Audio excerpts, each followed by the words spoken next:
Few terms are more misunderstood or misused than capitalism. Too frequently, people equate the term with what is really crony capitalism. Crony capitalism is not capitalism at all.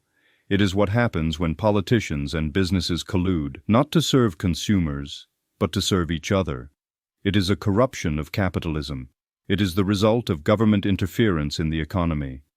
Crony capitalism occurs whenever a corporation receives a government bailout, exploits a legal loophole, or benefits from regulatory favoritism. It replaces profit earned through competition with profits guaranteed through privilege. Instead of innovation, it rewards lobbying, favoritism, and regulatory influence. In a genuine free market system, companies rise and fall based on whether they can produce value for customers.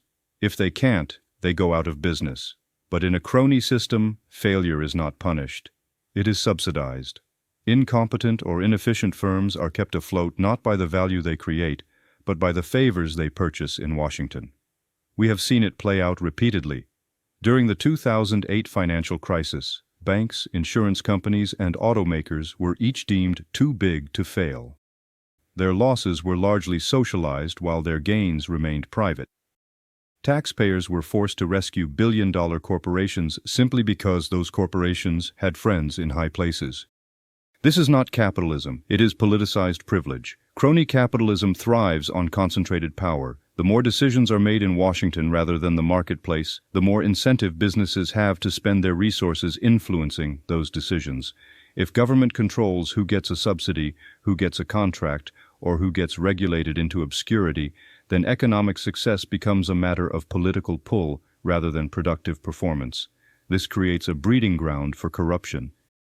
Businesses are incentivized to focus on pleasing bureaucrats instead of pleasing customers. As more firms turn their attention to gaming the political system, fewer resources go toward innovation, quality, or efficiency. Consumers lose. Entrepreneurs are shut out, and the economy suffers. In 2009, political connections helped General Motors secure tens of billions in taxpayer funds through a government bailout under the pretense of rescuing American jobs. The restructuring disproportionately favored GM over its more fiscally responsible competitors, particularly Ford, which declined government assistance. Not only was GM shielded from the full consequences of bankruptcy, but the competitive landscape was tilted by rewarding failure rather than prudence. It was a classic case of government choosing winners and losers not based on market performance but political clout. Instead of eliminating cronyism, regulations serve to advantage the biggest players who can afford to comply with endless red tape and hire armies of lawyers and lobbyists. This is also a way for the most influential players to crush their small business competitors under the weight of compliance. The only real solution is to separate the economy from the state. Just as we understand the danger of mixing church and state, we must understand the danger of mixing business and government. The remedy for crony capitalism is not central planning, it is laissez-faire capitalism. In a laissez-faire system, the government does not pick winners and losers. It does not issue subsidies, grant favors, or impose arbitrary controls. It enforces contracts, protects property rights, and ensures a level playing field. Beyond that, it gets out of the way. Critics scoff at the idea of laissez-faire capitalism as utopian or naive.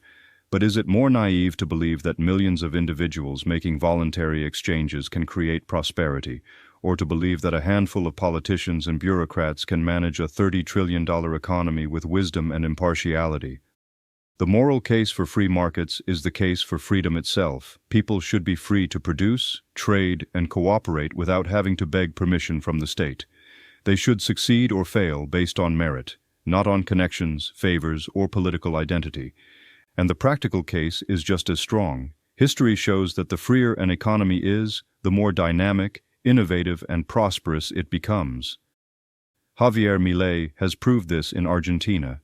Countries with heavy government control tend to be corrupt and stagnant. Freedom works far better than control. Capitalism, when left alone, channels human self-interest into productive behavior. It encourages people to solve problems, meet needs, and create value for others. By contrast, crony capitalism channels that same self-interest into regulation rigging, influence peddling, and other parasitic behavior.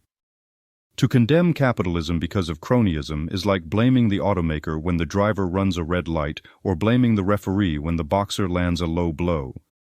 The failure is not the system, but rather the political interference that distorts it. If we want a truly fair economy, one in which success is determined not by who you know, but by what you offer, then we must end corporate welfare, abolish regulatory favoritism, and remove the levers of power that tilt the playing field and invite abuse. Crony capitalism is the enemy of free markets. Only by restoring the principle of economic liberty, where success is earned, not granted, can we reclaim the moral and practical superiority of true capitalism. Can you say why America is the greatest country in the world? Freedom and freedom. So let's keep it that way. I think that the real job that we have that confronts us is to somehow be able to sell our fellow Americans on the moral superiority of personal liberty.